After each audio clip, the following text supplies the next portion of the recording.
And this is Victoria again. Been here before. This is the bay.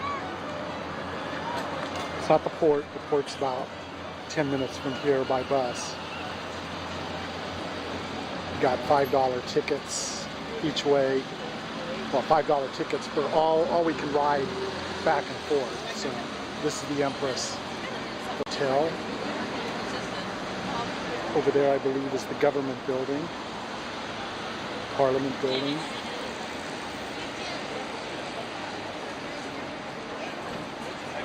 And over there is the museum and the totem park where we're going to go shortly.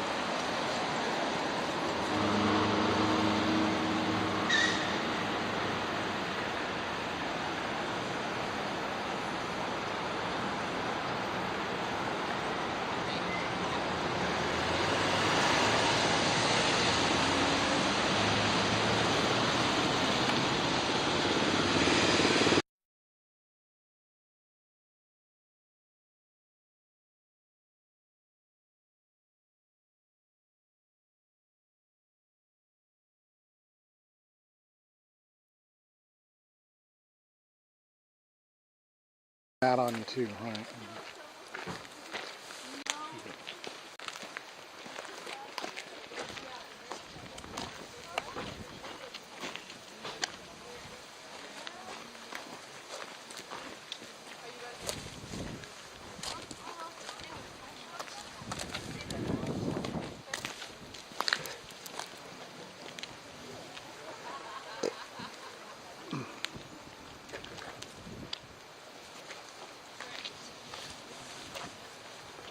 So this is in Victoria, East Souk Regional Park. It's quite a ways down. Actually, it's on Vancouver Island, but it's not part of Victoria, of course.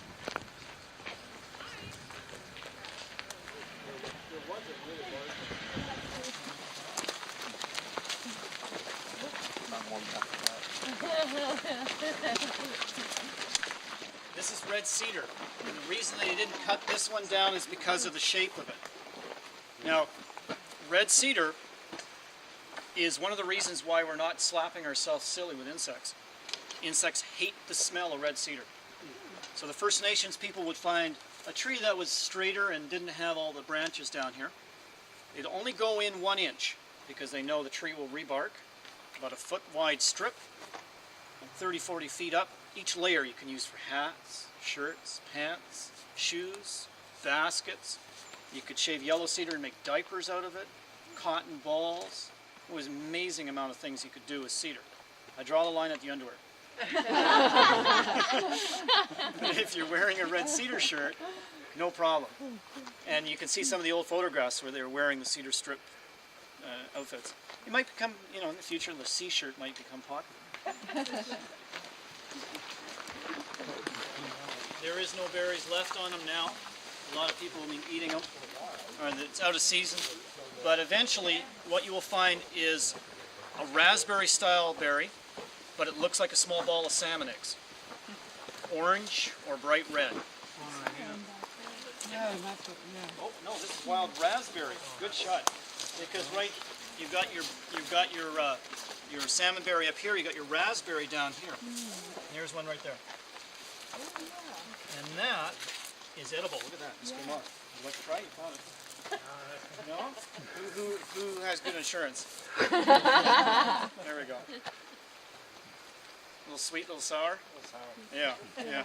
Well, by the way, you can only eat the mushrooms here once. If you're going to try and eat something, let me know before you do. Own a garden would love to have one of these large sword ferns in it. They pay a small fortune to have one. Now, sword fern, the First Nations people noticed a lot by watching nature. And they noticed that nothing grows on this. No molds, nothing. And the reason why is the spores underneath. And this is pretty tough, so what they would do is they'd make a mat out of it, make sure it was facing upwards, and their salmon and their deer meat would lie on top, and it would keep it from going back. The spores. It's really tough. If I wanted to hurt the plant a bit, I couldn't. I'd strip off some of its really give it a good tug when it's all beat up. Oops. Well, it's supposed to be tough. No, maybe not. Maybe I'm just getting stronger. But, at the right stage, of course. It gets up to 6 feet tall. Now, 11,000 years ago, this whole area was a little different. 100,000 years ago, what you would see in here was cycads, which are very close and that look very similar to this, 4 times higher. Very high in concentration of protein. That's why the dinosaurs got so big. Lots of food there.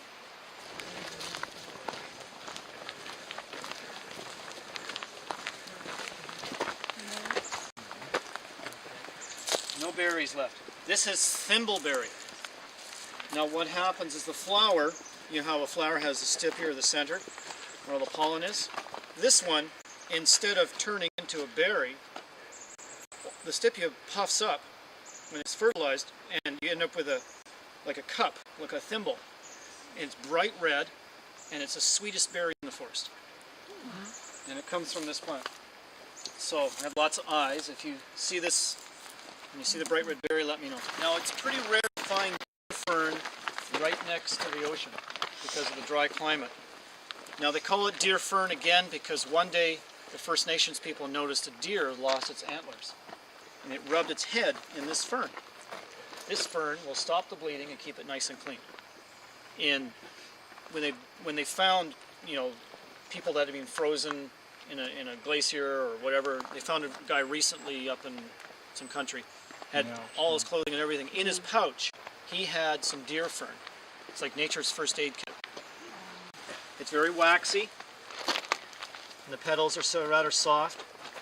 It grows a lot bigger than it is right here, but it's restricted in its growth because of the lack of moisture, and there's lots of sun here. So. Mike, this is the red cedar again, right? Yes.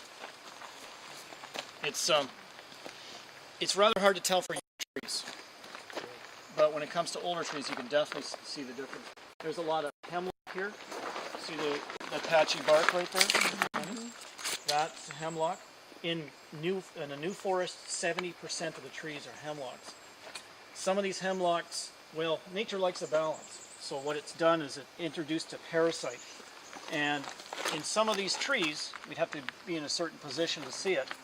You would see mistletoe. Mistletoe attacks the branches like a cancer, causes them to mutate in all sorts of directions, and that captures the forest debris. The birds feed on that, then they transmit it to another tree. What you'll find is maybe 4 or 5 trees in one area with the mistletoe. The other trees don't, because they're sending a chemical message to the other trees to change their chemistry, to ward off the parasite. If they didn't send that chemical message, it would wipe out all the hemlocks. You'd have no hemlocks. So nature wants a balance, and it'll introduce something to... some people call it gooseberry from time to time.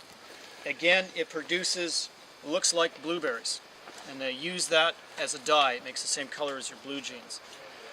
You can eat it, but you have a blue tongue for a month. No, about a week. Here we go. Here we go some Oregon grape right there. Yeah. Very intense.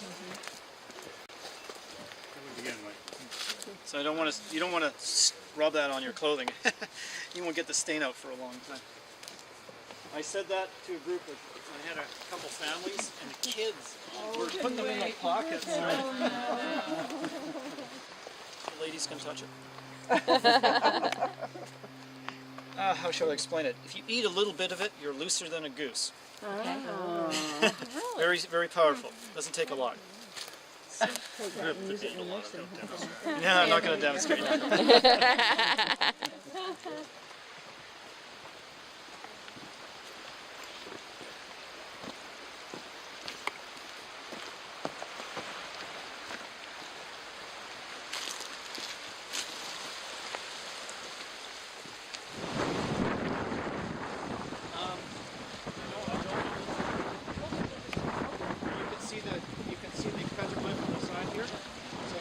Petroglyphs in a spot where they would see sea lions or sea otters or other things. There's a raven on the rocks there on the left.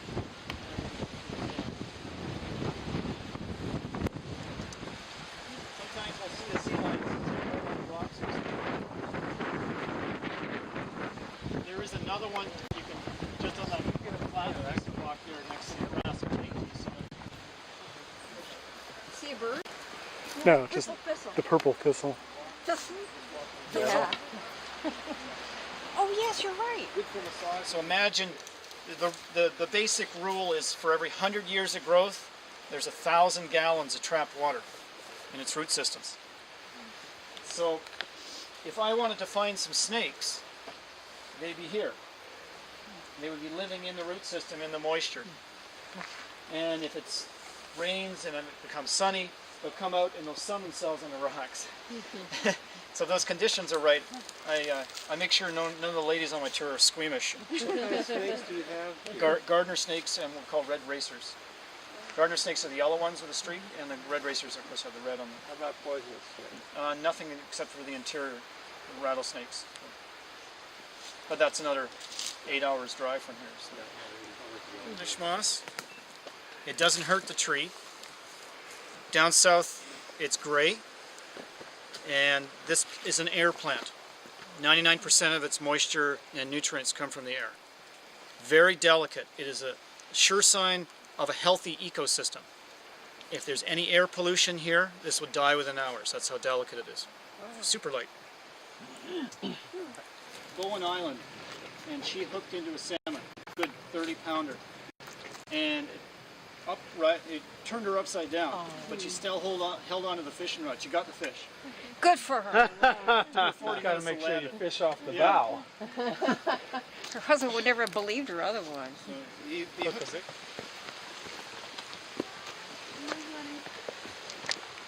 Gorgeous.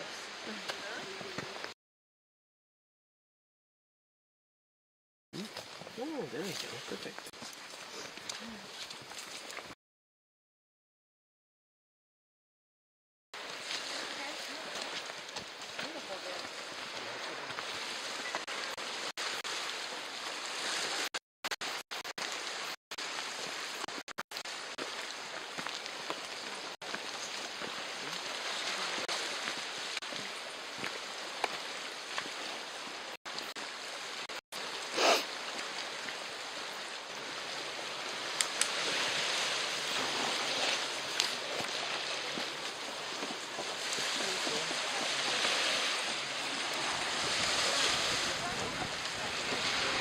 Rick.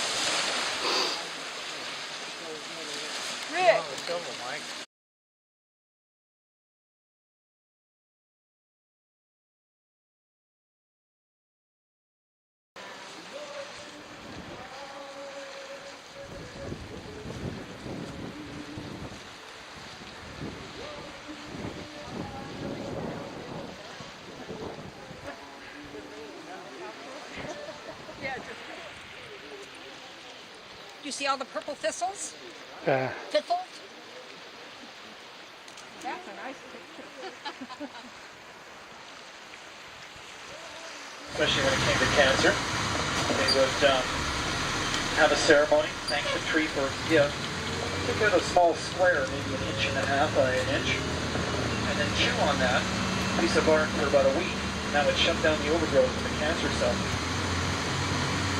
You could also dilute it and add different herbs to it and treat different ailments. It's quite a useful tree.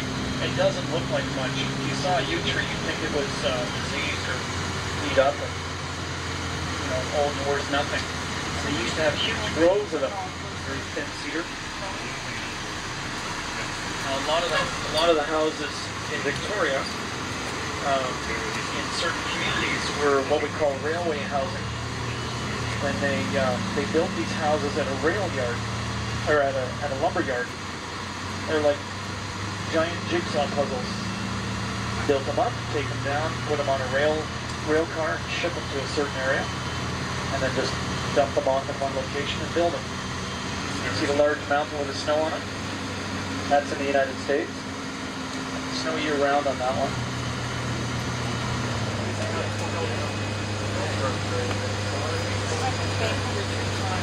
So it's just harvest time.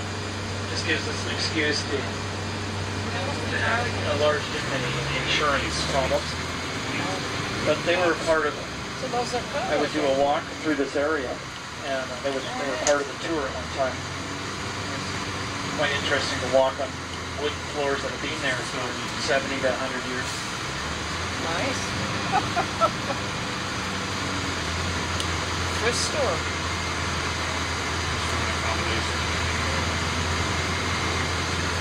Here's a better look at the original construction. They just took blocks of granite and mortared them into place. Flowers everywhere. I love it. The city will provide you. And all the artists on the island have a lot of stalls here. And you'll see a bear, a multicolored bear. They're actually everywhere in BC right now. They're in front of a lot of tourist attractions and big businesses. And they're here to raise money for charity. So they will eventually bid on them. They have all sorts of neat ones. They have the Darth Vader bear, the Barrister bear. There's the Victoria Clipper on the right. Mike, people on the bank, symphony's on tonight. Oh, it's the Victoria Clipper. On a barge.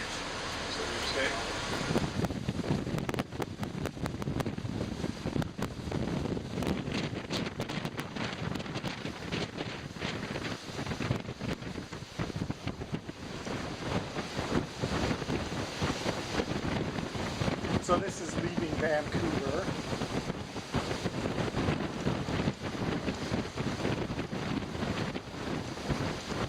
Tonight we changed time zones.